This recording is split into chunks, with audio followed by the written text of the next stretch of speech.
Faleminderit shumë Lab për ftesën. Unë jam Besnik Veseli. Realisht punoj në sektorin qeveritar që 13 vite. Kryesisht në administratën tatimore të Kosovës.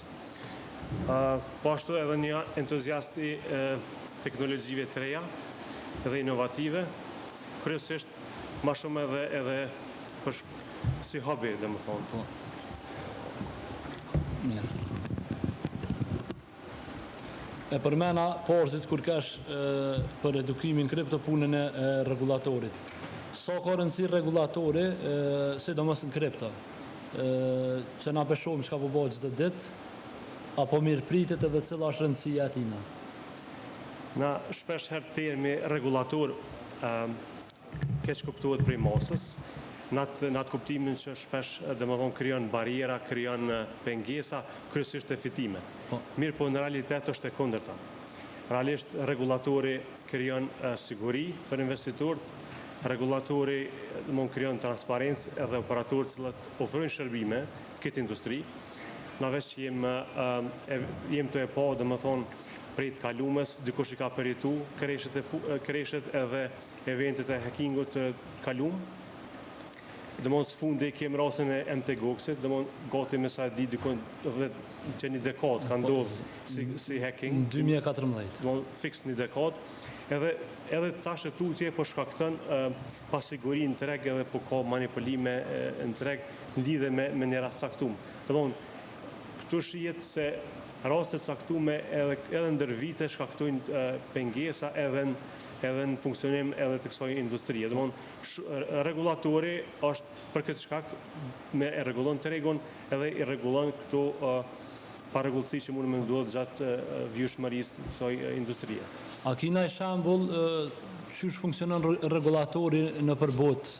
Na e dina që vendet dallojnë edhe regulatori edhe në për kontinente, po edhe në për shtete dallojnë. A kina i shembull se çysh funksionon regulatori në përbot në për vende ndryshme? Realisht ne kemi po prej fillimit, domethënë kur Bitcoin në white paper i parë, shtetet e ndryshme varësisht për nevojave të tyre kanë rregullu këtë sferë, këtë industri sipas nevojave që ata veç kanë pas. Ne dim që këtë fushë, këtë pioner i regulatorëve dim që është në Amerikë, domethënë ata janë pioner që kanë rregullu edhe tentojnë ta rregullojnë vazhdimësisht tu vendos praktikat ndryshme, cilat e realitojnë investitorëve çosën këtë treg. Mirë po, ne kemi pasur disa shtete janë më shumë, domethënë digital friendly, disa tjera jo, edhe kemi pasur u përmendëm edhe nga parafolët e mëhershëm që disa shtete e kanë përdorur edhe si aset shtetëror, ku mundet me kryu pagesa, disa shtete kanë aplikuar Bitcoin realisht si aset kombëtar dhe vazhdojnë të kryjnë pagesa ditore për nevojat tyre.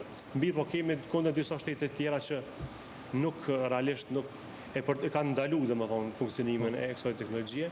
Mirë po edhe pse është ndalu, ata investitorët gjejnë mënyra ndryshme me investu në këtë teknologji. A e ka pasu Evropa Shtetet e Bashkuara të Amerikës në ndërtimin e rregulatorit ose në krijimin e rregulatorit? A është të punu në drejtim? Nëse po, cila organizatë ose a janë ligjet e ngjashme me ligjet e Shteteve të Bashkuara që i kanë? Këtu do të me cek një historik realisht të regulatorit në Evropë.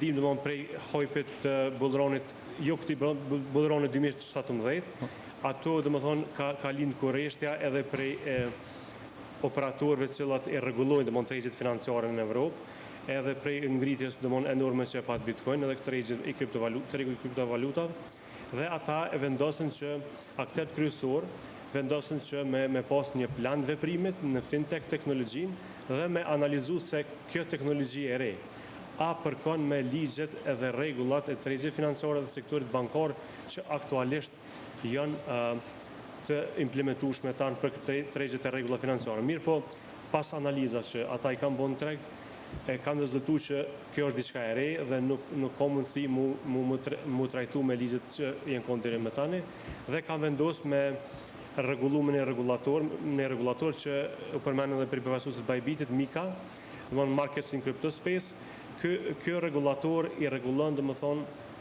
komplet sferën e kriptovalutave dhe shërbimeve inovative në këtë treg, e që nuk kanë qenë të rregulluara me tregjet financiare tradicionale më herët. Realisht kjo ka hyrë në fuqi, domthonë fillimet e para ka 2020-ën, mirë po që ka rezultuar prej 2023-s dhe planin e ka pas 12 deri në 18 muaj me hyrje në funksion.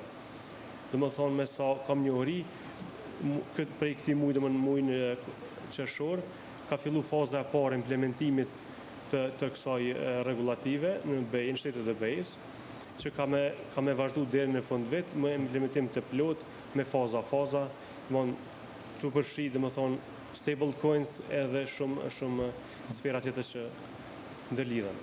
Do me thonë të parat janë stable coins që kanë me u regullu tani coin edhe pjesë tjera. Bile një informacion që na kallëzoj përfaqësuesi Bajbitit ka që me rregullimet që Mika i bjen, nuk i me mujt me kriju coin pa shku me regjistru ta mën si biznes sipas rregullave që ata i paraqesin ata. Realisht deri me tash shtetet e kanë rregulluar secili për nevojat veta.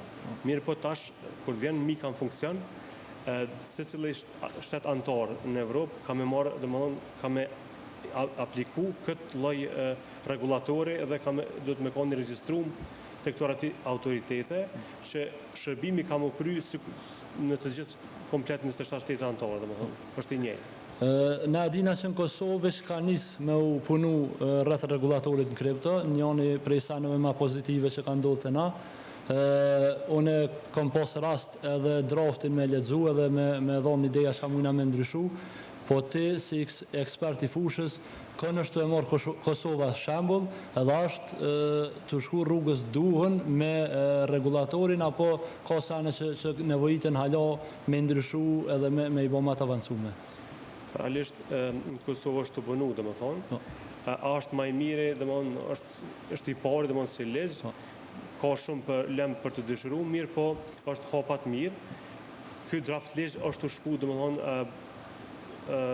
me rregulloren e BE-s, Mika, domethënë ka bën pjesa e aty asaj rregullore, domethënë edhe është pjesë e direktivat të BE-s, kështu që është në harmoni, edhe ka marrë praktikat tyre që besoj ka me qenë një letë që është ma shumë që thirë për investime edhe që nuk krijon barriera për investitorë të ri edhe për subjekte që cilat dëshirojnë, domethënë ma shumë digital friendly edhe që mirëpret investitor në këtë lami. Na krejt këtu jena klient një farmyre në kripto. Qysh ka mu bo mbrojtja e klientit me ligjet që tash kanë marrë prej Mikas? Realisht, regulatori na thamë edhe në fillim, duke kriju transparencë, duke vendos disa barriera për operatorët që ofrojnë këto shërbime, e që nuk janë të pakta, domethënë prej emitimit tokenëve, domethënë lancimit tokenëve, prej këshilldhënies, domethënë edhe krijimit platforma online për platforma fizike, apo edhe shërbime të kripto automatëve, domethënë bankomatëve të kriptove, domethënë krijon transparencë në shërbimet që ata i ofrojnë. Me këtë rast e obligon, edhe Mika e obligon domethënë regulatori evropian që të gjitha transaksionet të evidentohen cilat ndodhin mes dy palëve. Kjo ajo është që e mbron domethënë klientin edhe duke kërku transparencë prej operatorëve që i dhojnë këto shërbime. Ta kom bo një pyetje edhe në podcast, a kanë me utatu asetet në kriptovaluta veç ato që ka realizohet profit në to, apo edhe në ato që nuk realizohet profit në to, po të i holë si asete? Realisht, investimet fillestare që realizohen, ato asetet atohen pasi që krijohet shritja dhe shritja e tyre, edhe të bëhet cash out apo përmes bankës, përmes sistemit bankor, apo edhe përmes operatorëve që do të licencohen me ligjin e ri në fuqi. Nëse s'ga bëj, një prej neneve të ligjin Amerikë është që klienti mbrohet edhe në humbje në disa raste. Normalisht nëse ai likuidohet krejt komplet, nuk i kthehet krejt sasi, apo i kthehet 15%. A ekziston që kjo edhe te regulatori i Mika sa nuk ekziston në ligjet e Evropës? Nuk është që e kam këtë informat në lidhe me Mikën, nëse ka diçka, mirë po besoj këto rregullohen edhe pse ligjet aktuale ndërshtetërore që kanë, ato nuk është që binë poshtë komplet. Mirë po për licencim edhe për autorizime, Mika është domthonë si supervisor body, domthonë kryesor. Masnej për çështje tatimore, për çështje të organizimit të menshëm, besoj që secili shtet ka me pas atë mundësinë me rregullu dhe mëna për mëna. Tash varësisht prej qysh një entitet operon si person fizik, si person juridik, edhe ato domthonë këto është ai triki ka trajtim ndryshëm. Ka trajtim ndryshëm, varësisht te operimi i humbive apo jo. E kena fol një temë në podcast për punën e tatimeve, se pyetja ose goja më e madhe që neve na kop është so ka me konë përqindja e tatimit që ti duhesh me pagu për fitimin që ke gjeneru në kripto. Realisht a u vendos hala apo ka me nuk është vendos, mirë po edhe tani domthonë edhe më herët personat që kanë realizuar hyra për shërbive nga interneti për shembull, edhe domthonë tash edhe investimin tregje financiare tradicionale që mundet realizohet përmes brokerëve të ndryshëm në Kosovë, po edhe hyrat nga kriptovalutave janë tatu edhe vazhdojnë tatuhen si fitime kapitale. Ato deklarohen me deklarat vjetore, varësisht nëse është person fizik, deklarohen edhe paguhet në bazë shkollëve tatimore që veç janë me ligjet. Edhe një informacion që na kallëzun përfaqësues të Bajbitit është që Mika regulatorin, në pjesë e regulatorit është që ka me guxu me u tregtu vetëm në spot edhe jo në futures. Kështu që Evropa ka me qenë fokusuar me vetëm në spot, në futures jo. Besnik faleminderit që erdhe edhe i dove këto pika edhe këto u përgjigjen pyetjes që ti bënëm, besoj që kanë mjaft informuese për mosën, faleminderit që ke pranuar me ardhmë, kështu që shihemi edhe herë tjetër. Faleminderit shumë.